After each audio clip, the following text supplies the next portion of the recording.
১৯৩৩ সালে যখন কাজ শুরু হলো, উত্তর দিকের টাওয়ারটি সমুদ্র তীরবর্তী হওয়ায় তা তৈরি করা সহজ ছিল, কিন্তু দক্ষিণ বা সাউথ টাওয়ারটি ছিল এক জ্যান্ত নরক। এটি তৈরি করতে হয়েছিল খোলা সমুদ্রের ১০০ ফুট গভীরে। ইঞ্জিনিয়ারদের প্রথম কাজ ছিল সমুদ্রের তলদেশের পাহাড় সমান পাথর সমান করা। ডাইভাররা ২০০ পাউন্ড ওজনের পিতল আর সীসার পোশাক পরে ঘুটঘুট অন্ধকারে নিচে নামতেন। তারা চোখে কিছু দেখতে পেতেন না, শুধু হাত দিয়ে অনুভব করে বিশাল সব ডিনামাইট পাথরের খাঁজে সেট করতেন। জোয়ারের সময় সমুদ্রের স্রোত এতটাই তীব্র হতো যে ডাইভাররা কাজ করার জন্য মাত্র ২০ মিনিটের সময় পেতেন। এক চুল পরিমাণ ভুল মানেই ছিল সলিল সমাধি। এরপর সেখানে একটি বিশাল কংক্রিট বাথটাব বা ক্যাসান তৈরি করে ভেতরের কোটি কোটি গ্যালন পানি পাম্প করে বের করা হয়, যাতে শুকনো জায়গায় মূল ভিত্তি বা ফাউন্ডেশন দেওয়া যায়। মেঘের ওপরের দানব, স্টিল টাওয়ার আর রিভেট গ্যাং। ফাউন্ডেশনের কাজ শেষ হওয়ার পর শুরু হয় ৮৩,০০০ টন স্টিলের টাওয়ার নির্মাণের কাজ। এই টাওয়ারগুলো ছিল ৭৪৬ ফুট উঁচু, তৎকালীন সময়ের সবচেয়ে উঁচু কাঠামো।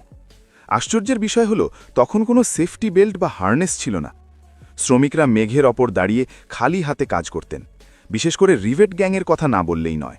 একজন হিটার আগুনের চুল্লি থেকে লাল গরম লোহার বল্টু বা রিভেট ৫০০ ফুট ওপরে ছুঁড়ে দিতেন, আর অন্যজন একটি টিনের কাপ দিয়ে তা লুফে নিতেন। এরপর সেই গরম লোহাকে বিশাল হাতুড়ি দিয়ে পিটিয়ে স্টিলের সাথে গেঁথে দেওয়া হতো।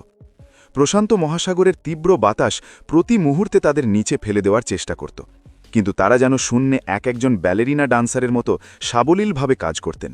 স্টিলের মাকড়সার জাল, মেন কেবল স্পিনিং। ব্রিজটি ধরে রাখার জন্য প্রয়োজন ছিল বিশাল দুটি মেন কেবল। এই কেবলগুলো এতই বিশাল ছিল যে এর ভেতর থাকা তারগুলো যদি লম্বালম্বি সাজানো হয়, তাহলে তা দিয়ে পৃথিবীকে ৩ বার পেঁচানো সম্ভব। এত ওজনের কেবল আকাশ দিয়ে টেনে নিয়ে যাওয়া ছিল অসম্ভব। তাই জোসেফ স্ট্রাউস স্পিনিং হুইল প্রযুক্তি ব্যবহার করেন। একটি চাকা দিন-রাত ২৪ ঘণ্টা কুয়াশার মধ্য দিয়ে এক প্রান্ত থেকে অন্য প্রান্তে লোহার তার টেনে নিয়ে যেত। দীর্ঘ ৬ মাস ধরে ৩ ফুট পুরো এই সলিড কেবলটি তৈরি করা হয়। প্রতিটি কেবলের ভেতরে ২৭,৫৭২টি ছোট তার ছিল, যা কয়েক কোটি পাউন্ড ওজন সহ্য করার ক্ষমতা রাখে। এই কেবলগুলোই হল ব্রিজের মেরুদণ্ড। আর্কিটেকচার আর সিগনেচার অরেঞ্জ কালার। প্রথমে মার্কিন নৌবাহিনী বা নেভি চেয়েছিল ব্রিজটিকে কালো আর হলুদ ডোরাকাটা রং করতে, যাতে কুয়াশার মধ্যে জাহাজ বা বিমান এটি দেখতে পায়।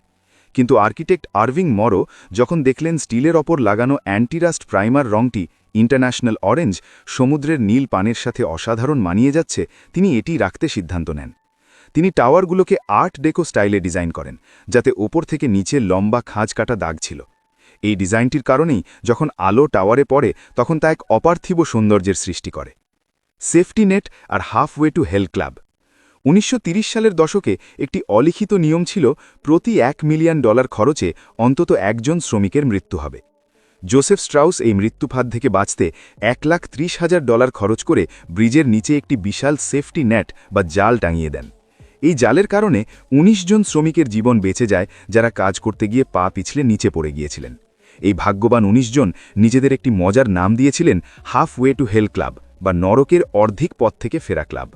তবে সব নিরাপত্তার পরেও ভিডিওর শেষের দিকে এক ভয়াবহ দুর্ঘটনায় ১০ জন শ্রমিক প্রাণ হারান, যা গোল্ডেন গেট ব্রিজ নির্মাণের ইতিহাসে সবচেয়ে শোকাবহ অধ্যায়। মানুষের ইচ্ছাশক্তির জয়। ১৯৩৭ সালের মে মাসে যখন গোল্ডেন গেট ব্রিজ খুলে দেওয়া হয়, তখন প্রথমবারের মতো মানুষ হেঁটে বিশাল এই সমুদ্র পাড়ি দেয়।